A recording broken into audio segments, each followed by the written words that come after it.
I am Susan Magruder, And I'm Mark Magruder. and we have been married for 25 years, and we're blessed to have 2 adult children who are now both married and out of the house. We're new empty nesters. Yay.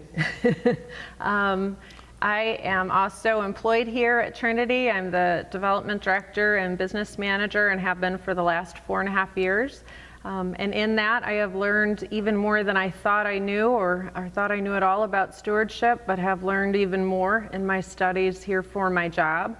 I learned that everything we have is the Lord's, our time, our talent, our treasure, but everything, our house, our children, each other, our relationship, it all is the Lord's, and we have the opportunity to manage it, and we are so blessed by the opportunity to manage it. So very thankful that I've learned that through the course of my studies here.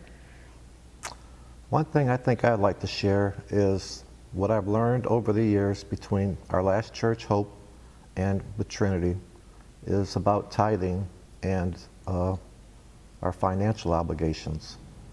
There was one time in our lives when we were much younger where we didn't tithe. We thought, if we threw $5 or $20 in the offering basket, yippee, how good am I?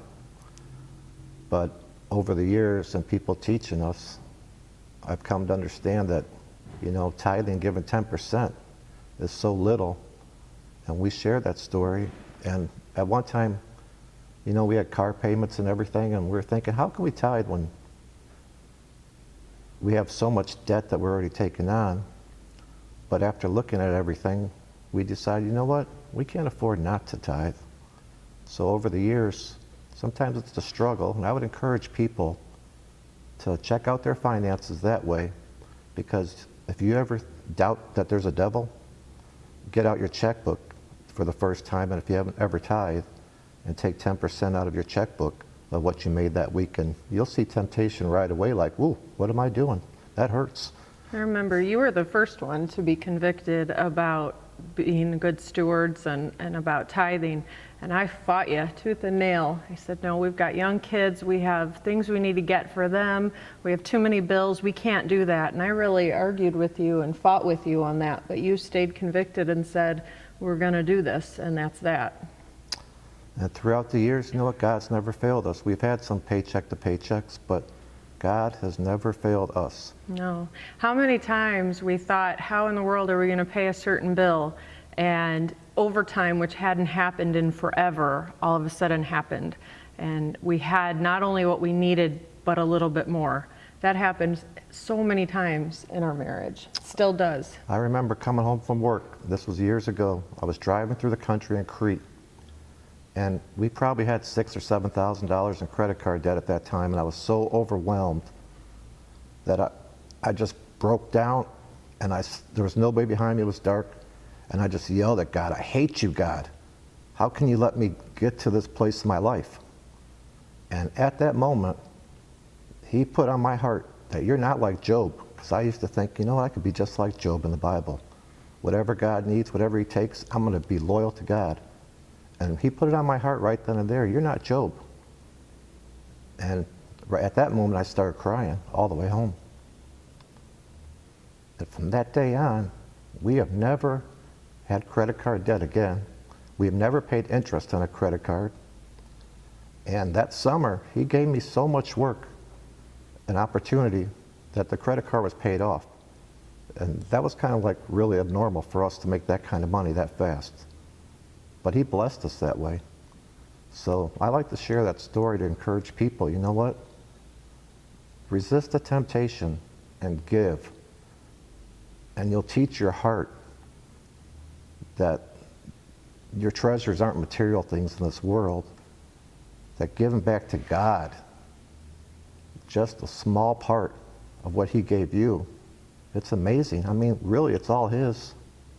And it's just a small part of everything He gives us. And I think it's so important to be faithful when you don't think you have, not to wait until you think you have enough. Because as humans, we never think we have enough. We always want more. We always wish we had better money or more money, that because we need this and we need that. The reality is, and I have to remind myself regularly, that I don't need anything more than I have. We're so incredibly blessed. Our blessings are just overwhelming. And to stop thinking we need more. God has given us what we actually need. And as Christians, I've realized, Christians have good hearts for giving. The majority of Christians, I believe, are very giving out, and whether it's in their community. And I remember we used to give to St. Jude, and I started thinking about it. I'm like, you know what? We can't afford to give to St. Jude because there's so many people in the world who give to St. Jude. Even atheists give to St. Jude. I said, but there's not anybody who's given back to the church. Not just anybody could give back to the church. Non-believers aren't giving back, so I thought, you know what? I need to focus my money on the church. And that's just my personal opinion, but things like that over the years make me question what I do with our money. And most recently, this past year, we did financial peace. And I kind of thought I had it all together with money. But I encourage everybody, go to financial peace. You'll learn a lot. There's a lot of skills and things that we have learned through that, and we're not perfect. I wish I could say we had it all going on and we always did the right thing and we always had the right thoughts. That is not going to happen in this lifetime. But I am thankful for grace and the opportunity to start anew, and I am incredibly thankful that we have never spent one day on this earth without the Lord walking right beside us. I feel the same way. And I'm very thankful to be here at Trinity, because as our old church was shutting down, and coming here, we went to a few other churches that thought, maybe we want to do a non-denominational church. But we found out real quick, that we are Lutherans, because Yeah. we don't like the casual communion idea and everything else like that. And when we came here with our daughter and visited the first time and introduced ourselves to Pastor Kip, and it was a good sermon, we felt good, so we thought we'll come back and do it again.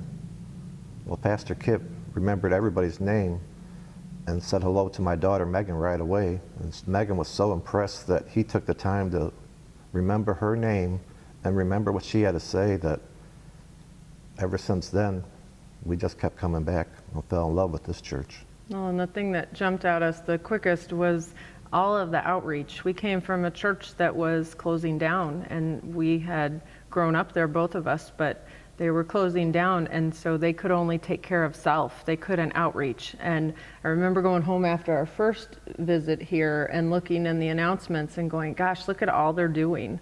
They're totally reaching out of their walls and taking care of so many other people. So this really has been a great blessing to us. So I really encourage others to just prayerfully consider just reaching out, not because of what you know, but because of what you don't know. And that's faith. And let God supplement what you need, and just take that leap of faith. Amen.